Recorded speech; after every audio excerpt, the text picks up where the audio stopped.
প্রিয় শিক্ষার্থীরা, আসসালামু আলাইকুম। আমি রাবেয়া সিদ্দিকা, ব্যবস্থাপনা বিভাগ। আশা করি তোমরা ভালো আছো। অনলাইন ক্লাসে তোমাদের স্বাগতম।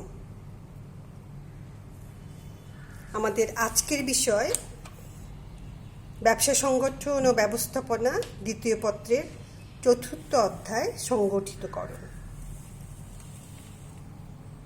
আমরা আজ সংগঠিতকরণের দুটো প্রশ্ন পড়ব। একটা হচ্ছে সংগঠনের বৈশিষ্ট্য ও নীতিমালা। লাস্ট অনলাইন ক্লাসে আমি তোমাদের সংগঠনের প্রথম বিষয়গুলি সম্পর্কে আলোচনা করেছি। এটা কি, সংগঠনের ধারণাগুলো আলোচনা করেছি।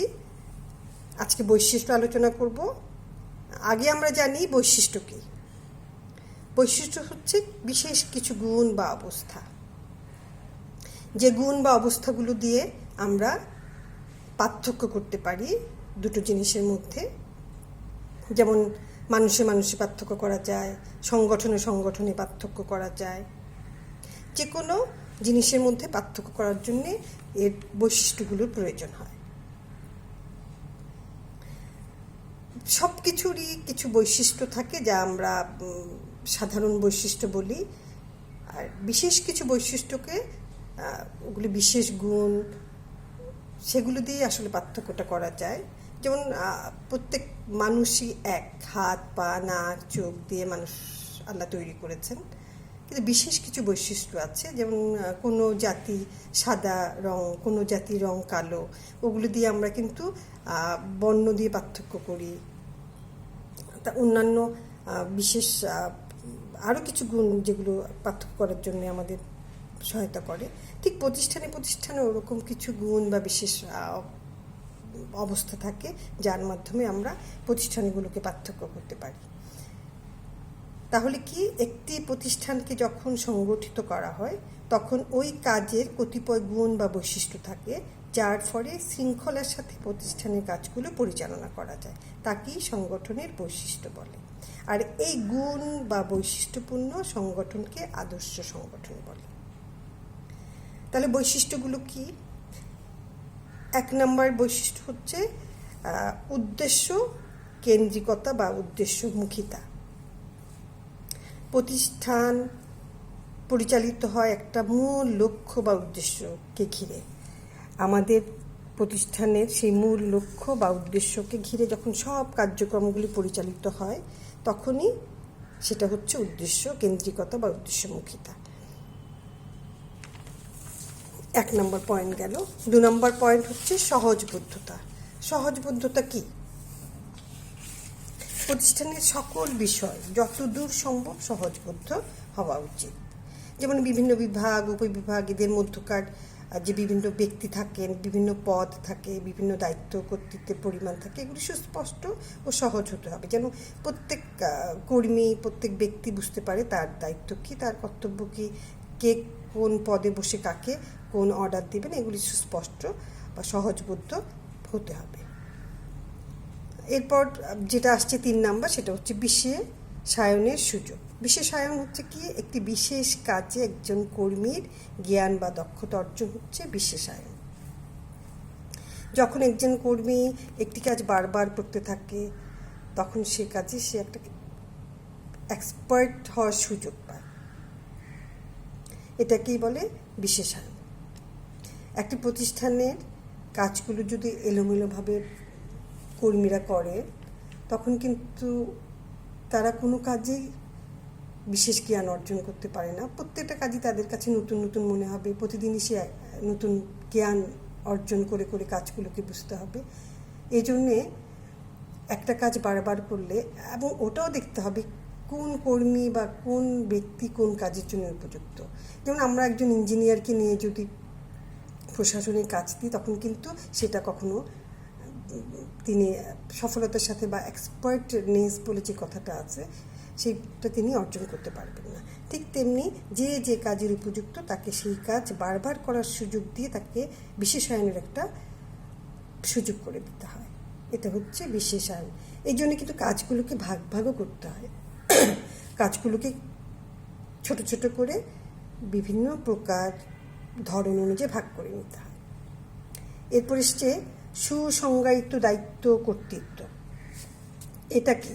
প্রত্যেক বিভাগ ও ব্যক্তির দায়িত্ব কর্তৃত্ব সুস্পষ্ট বর্ণনা থাকে, যাতে ভুল বোঝাবুঝি সৃষ্টি না হয়। এটা সহজবোধ্যতা বলে আমি যে পয়েন্ট একটু আগে আলোচনা করেছি, ওটাতেও আসলে সুসংজ্ঞায়িত দায়িত্ব কর্তৃত্বটা চলে আসে। এরপরে আসবে ভারসাম্যপূর্ণ। এটা ইম্পর্টেন্ট, দেখো আমি এখানে আন্ডারলাইন করেছি এবং স্টার দিয়েছি। এটা কি? এটার আসল কথা তো হচ্ছে কর্তৃত্ব নিয়ে। কর্তৃত্ব মানে পাওয়ার।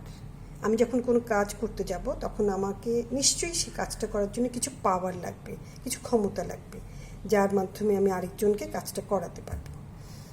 এখন ভারসাম্যপূর্ণ মানে যার যতটুকু কাজ তার জন্য ঠিক ততটুকু দায়িত্ব ও কর্তৃত্ব হওয়া, অর্পণ করাকে ভারসাম্য বলে। কাজের চেয়ে যদি আমার কর্তৃত্ব বেশি হয় আমি কিন্তু স্বেচ্ছাচারী হয়ে যাব। আবার আমার যদি কর্তৃত্ব কম হয় আমি কাজটা আদায় করতে পারবো না। তাহলে আমরা কি দেখছি? ভারসাম্যপূর্ণ এই বৈশিষ্ট্য দিয়ে আমরা কাজের দায়িত্ব এবং কাজের কর্তৃত্ব পাওয়ারের মধ্যে একটা ভারসাম্য নিয়ে আসি, যাতে কাজগুলো সহজভাবে সমাধান করা যায়। এরপর লাস্ট যে পয়েন্টটা সেটা হচ্ছে আনুগত্য ও শৃঙ্খলা। প্রতিষ্ঠানের দায়িত্ব কর্তৃত্ব নির্দিষ্ট থাকায় ঊর্ধ্বতনের নির্দেশ মেনে প্রত্যেকেই যার যার কাজ সম্পাদন করে, ফলে আনুগত্য ও শৃঙ্খলা রক্ষা করা সম্ভব হয়।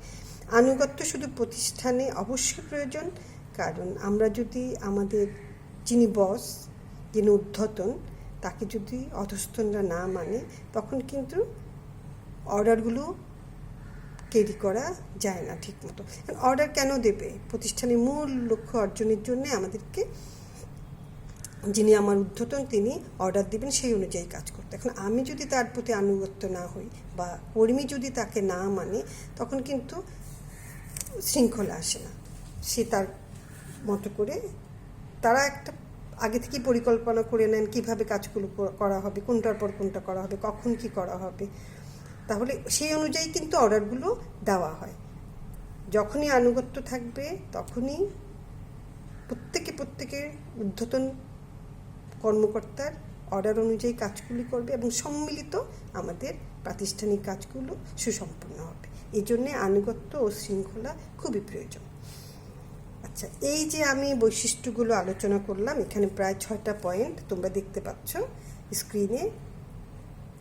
এই 6টা পয়েন্টের আলোচনায় আমরা কিছু প্রশ্ন, এখানে এমসিকিউ প্রশ্ন কিন্তু লাইনে লাইনে হয়, ওগুলো তোমরা যখন খুব ভালো করে পয়েন্টগুলো পড়বে তখন এমসিকিউ প্রশ্নের জন্য তোমরা তৈরি হয়ে যাবে।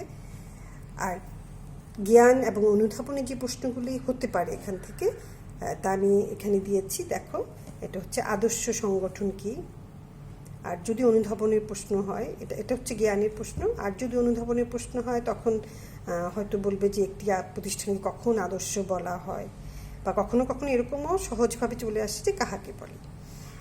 আচ্ছা, এরপরে প্রতিষ্ঠানের উদ্দেশ্য কেন্দ্রিকতা কি, এটা জ্ঞান।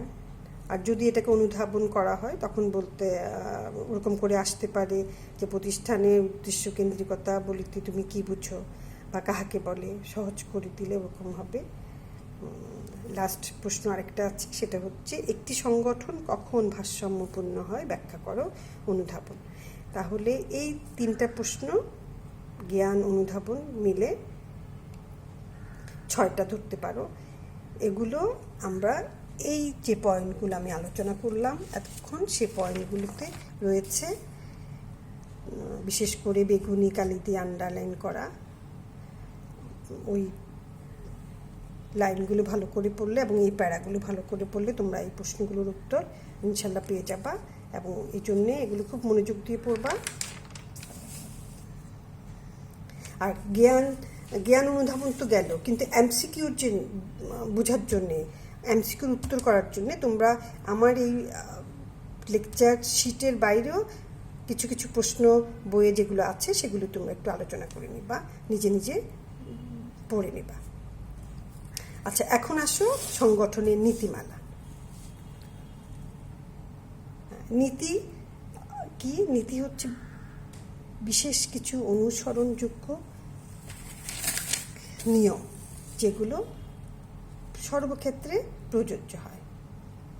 আমরা সংগঠনের যে নীতিমালাগুলো নিয়েছি বা বইয়ে আছে, ওগুলোর নীতিমালাগুলো কোন অনুসরণে হয়েছে, কোন নীতিমালার অনুসরণে হয়েছে সেটা আমরা একটু আলোচনা করি। আমরা জানি আমাদের ব্যবস্থাপনা, যাকে আমরা father of modern management thought বলতে পারি, তিনি হচ্ছেন হেনরি ফেওয়েল।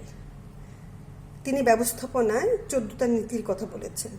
তার বিখ্যাত যে বই বা গ্রন্থ অ্যাডমিনিস্ট্রেশন ইন্ডাস্ট্রিয়ালি অ্যাট জেনারেল, ওই বইয়ে তিনি ব্যবস্থাপনার জন্য 14টা নীতির কথা বলেছেন, যা আজ পর্যন্ত সকল ব্যবস্থাপনার ক্ষেত্রে সমভাবে গ্রহণযোগ্য।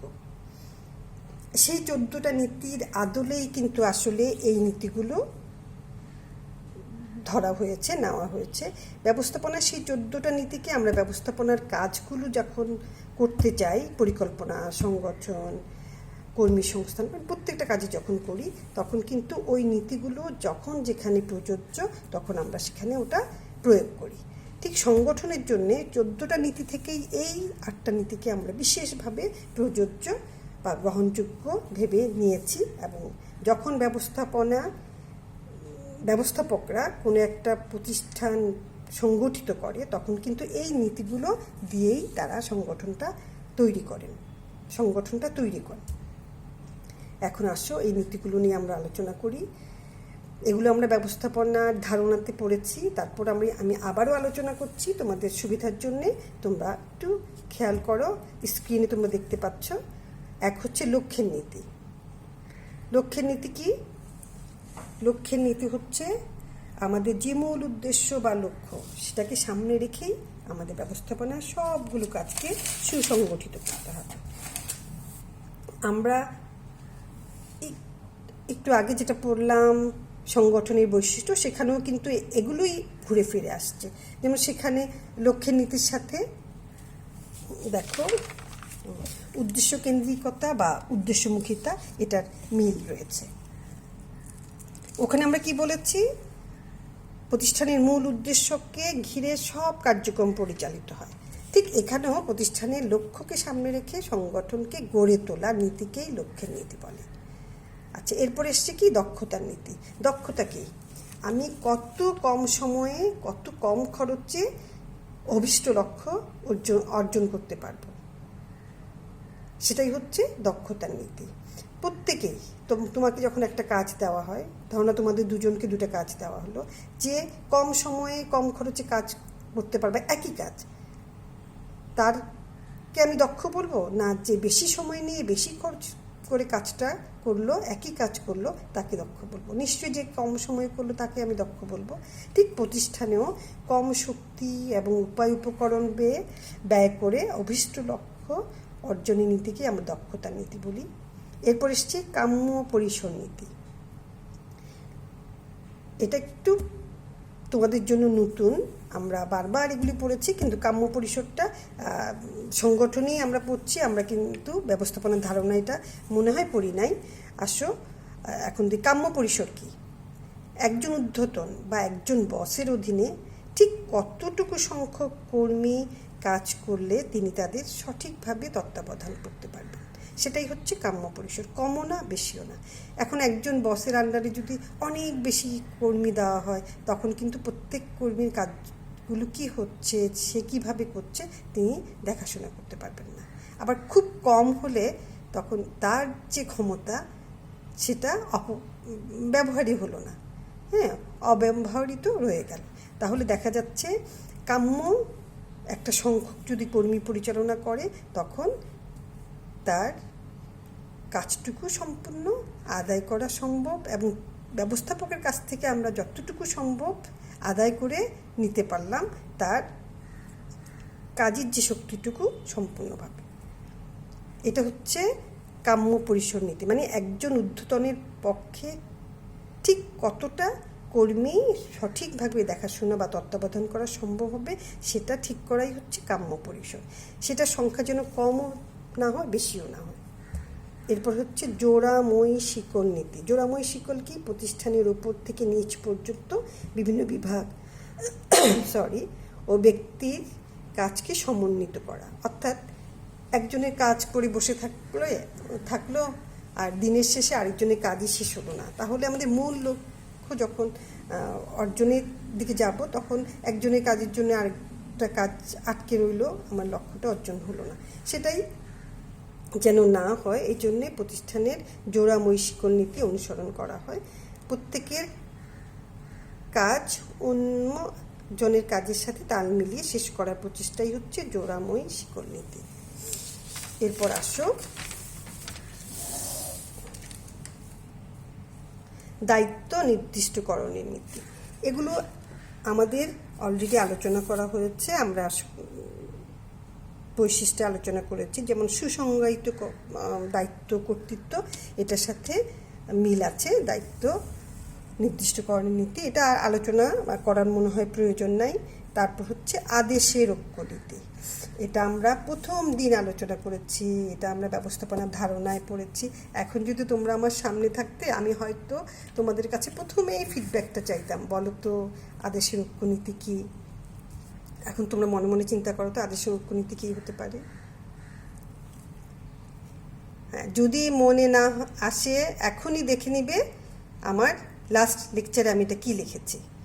আমাদের কিন্তু ফিডব্যাকগুলো লাগবে, আমরা পড়িয়ে যাচ্ছি, তোমরা যদি এই ফিডব্যাকগুলো আমাদের দিতে না পারো হবে না। যদিও আমাদের নেওয়ার সুযোগ নাই, কিন্তু তোমরা নিজেরা এই ফিডব্যাকগুলো করবা। আদেশের ঐক্য নীতি কি? একজন কর্মীর আদেশদাতা হবেন একজন মাত্র ব্যক্তি, এটা নিশ্চিত করার নীতিকেই আদেশের ঐক্য নীতি বলে। একজন কর্মীকে একই সাথে যদি 2-3 জন আদেশ দেন, সে কোন কাজটা করবে, এটা নিয়ে সেই বিভ্রান্তিতে পড়বে। এই বিভ্রান্তি যেন না হয় এজন্যে প্রতিষ্ঠানের খুব উল্লেখযোগ্য একটা নীতি হচ্ছে আদেশের ঐক্য নীতি। আচ্ছা, এরপরে এসছে সারল্য ও সুস্পষ্টতার নীতি। একটি প্রতিষ্ঠানের ভেতরে পারস্পরিক সম্পর্কের যে কাঠামো বিদ্যমান থাকে বা রয়েছে, সবসময় থাকে, তা সরল স্পষ্ট হতে হবে, যাতে খুব সহজে যে কেউ দায়িত্ব কর্তৃত্ব সম্পর্কে ধারণা করতে পারে। বাইরের যে কোনো একজন ব্যক্তি হয়তো প্রতিষ্ঠান সম্পর্কে ধারণা নিতে চায়, তিনি প্রতিষ্ঠান সম্পর্কে ধারণাটা যেন সুস্পষ্টভাবে পেয়ে যেতে পারেন। যেন আমাদের কলেজের একটা কি আছে, কাঠামো আছে, প্রত্যেকটা সংগঠনেই থাকে, একটা ছোট্ট সংগঠন থেকে শুরু করে বড় সংগঠন পর্যন্ত প্রত্যেকটা প্রতিষ্ঠানের কাঠামো থাকে, যে বিদ্যমান যে একটা সম্পর্ক কর্মীতে কর্মকর্তা বা নির্বাহী এবং ঊর্ধ্বতন কর্মকর্তার সাথে একদম অধস্থন কর্মকর্তার সবার যে পারস্পরিক একটা সম্পর্ক, সেটাই হচ্ছে কাঠামো। ওখানে কার কতটুকু পদ অনুযায়ী কার কতটুকু কর্তৃত্ব, কার কতটুকু দায়িত্ব, সেটার ধারণা সম্মিলিত যে একটা বিদ্যমান সম্পর্ক থাকে প্রতিষ্ঠানে, ওটা হয় প্রকাশ হোক বা না হোক, সেটা আমরা কাউকে চার্টের মাধ্যমে দেখাই বা না দেখাই, কিন্তু একটা বিদ্যমান সম্পর্ক প্রত্যেকটা প্রতিষ্ঠানে অবশ্যই থাকে। প্রতিষ্ঠান যখনই গঠন করা হয় তখনই সেই সম্পর্কটা তৈরি হয়ে যায়। তাই সেই সম্পর্কটা মানে সেই কাঠামোটাকে সুস্পষ্টভাবে রাখতে হবে। জটিল কাঠামোতে কাজ যেভাবে শৃঙ্খলভাবে আদায় করা যায় না, ঠিক তেমনি সেই কাঠামোটা সুস্পষ্টভাবে অন্য কেউ বুঝতেও পারে না। বড় প্রতিষ্ঠানে কিন্তু আমরা যখন প্রতিষ্ঠানগুলো সম্পর্কে জানতে যাই বা চাই, তখন আমরা খুব সহজেই কাঠামোগুলো বুঝে যেতে পারি, কারণ তাদের কাঠামোগুলো এত সুন্দর করে, মাঝে কোনো প্রতিষ্ঠানের একেবারে সামনেই দেখবা একটা চার্ট থাকে, সেই চার্ট অনুযায়ী তুমি প্রতিষ্ঠানের কাঠামো সম্পর্কিত একটা ধারণা সবাই পেতে পারে বা আমরা পেতে পারি। সেটাকে বলে কি? সারল্য সুস্পষ্টতার নীতি। আমি আবার বলছি, এটা আমি জানি না এটা জটিল হচ্ছে কি না, তারপর তোমাদের কাছে সহজ হওয়ার জন্য আমি বলছি। একটি প্রতিষ্ঠানের ভেতরে পারস্পরিক সম্পর্কের যে কাঠামো বিদ্যমান রয়েছে তা সরল ও স্পষ্ট হতে হবে, যাতে খুব সহজেই যে কেউ দায়িত্ব কর্তৃত্ব সম্পর্কে ধারণা করতে পারে। এরপরে আসো লাস্ট যে নীতিটা সেটা হচ্ছে বিশেষায়নের নীতি। বিশেষায়ন কি? বিশেষ কাজে কর্মীর বিশেষ জ্ঞান বা দক্ষতা সৃষ্টির লক্ষ্যে কর্মবিভাজন ও দায়িত্ব অর্পণের নীতিকেই বিশেষায়নের নীতি বলে। এটা আমরা বারবার আলোচনা করেছি, এর আগেও বৈশিষ্ট্য আলোচনা করেছি, প্রথম দিনের সংগঠনের ধারণা আলোচনা করেছি। আমরা তখন বলেছিলাম যে কাজকে ছোট ছোট করে ভাগ করা, তাদের কাজের ধরন অনুযায়ী, এবং কর্মীর দায়িত্ব দেওয়া যেন কর্মী একই কাজ বারবার করে সে কাজের একটা এক্সপার্টনেস অর্জন করতে পারে, সেটা কি বলে বিশেষায়নের নীতি। আচ্ছা, আমরা নীতিগুলো সব আলোচনা করলাম। আমরা প্রথমেই আমি তোমাদের পয়েন্ট আউট করে ছোট্ট করে নীতিগুলো দেখিয়েছি। এর মধ্যে 8টা নীতিগুলো কোত্থেকে এসছে? ব্যবস্থাপনার সেই 14টা নীতি থেকে। ঠিক আছে, এই 14টা নীতি থেকে আমরা সংগঠনের জন্যে প্রয়োগযোগ্য এবং সংগঠনের জন্যে প্রয়োজনীয় এই নীতিগুলোকে তুলে এনেছি। এর মধ্যে দেখো আমি স্টার দিয়েছি এবং বেগুনি কালি দিয়ে আন্ডারলাইন করে করে দেখাচ্ছি। এই বিশেষায়নের নীতি, আদেশের ঐক্য নীতি, দায়িত্ব নির্দিষ্টকরণের নীতি এবং লক্ষ্যের নীতি, এই 4টা নীতি তোমরা খুব ভালো করে পড়বে। এখান থেকে আমাদের এমসিকিউ বলো, জ্ঞান বলো, অনুধাবন বলো, সবগুলো প্রশ্নই বারবার আসবে। এবং সবচাইতে বেশি যেটা জানার জন্য প্রয়োজন, লেখার জন্য, জ্ঞান তো তুমি একটু পড়লে হয়তো ধারণা থেকে লিখবা, অনুধাবনটাও তোমার মোটামুটি ধারণা থেকে লিখবা, কিন্তু প্রয়োগ ও উচ্চতর দক্ষতার জন্যে তোমার অল্প স্বল্প ধারণা দেওয়া হবে না। তোমাদের কি করতে হবে? এই লাইনগুলো একদম আত্মস্থ করতে হবে, যেন তোমরা এগুলোর সুবিধা অসুবিধা দিয়ে, যুক্তি দিয়ে তুমি আলোচনা করে জ্ঞান এবং উচ্চতর দক্ষতা সম্পর্কে ধারণা দেখতে পারো। তাহলে আসো আমরা দেখাই আমরা কি দেখছি এখন। এখানে কিছু প্রশ্ন দিয়েছি। 1 নম্বর প্রশ্ন হচ্ছে কার্য বিভাজন কি? এটা জ্ঞান। যদি এটাকে অনুধাবন করা হয় তখন একটি প্রতিষ্ঠানের কার্য বিভাজন নীতি কিভাবে প্রয়োগযোগ্য, ওরকম করে হয়তো আসতে পারে। এরপর বিশেষায়নের নীতি কি? এটা জ্ঞান, এটা অনুধাবনেও আসতে পারে। কোন নীতি অনুসরণে প্রতিষ্ঠানের লক্ষ্যকে সামনে রেখে সংগঠন গড়ে তোলা যায়, ব্যাখ্যা করো, এটা হচ্ছে অনুধাবন। তারপর এসছে কাম্য পরিসর নীতি বলিতে কি বোঝায়, অনুধাবন। বা যদি জ্ঞান হয় তখন তোমাকে বলবে কাম্য পরিসর নীতি কি। আর এটাকে যদি জ্ঞানে করা হয় তখন বলা হবে উদ্দেশ্য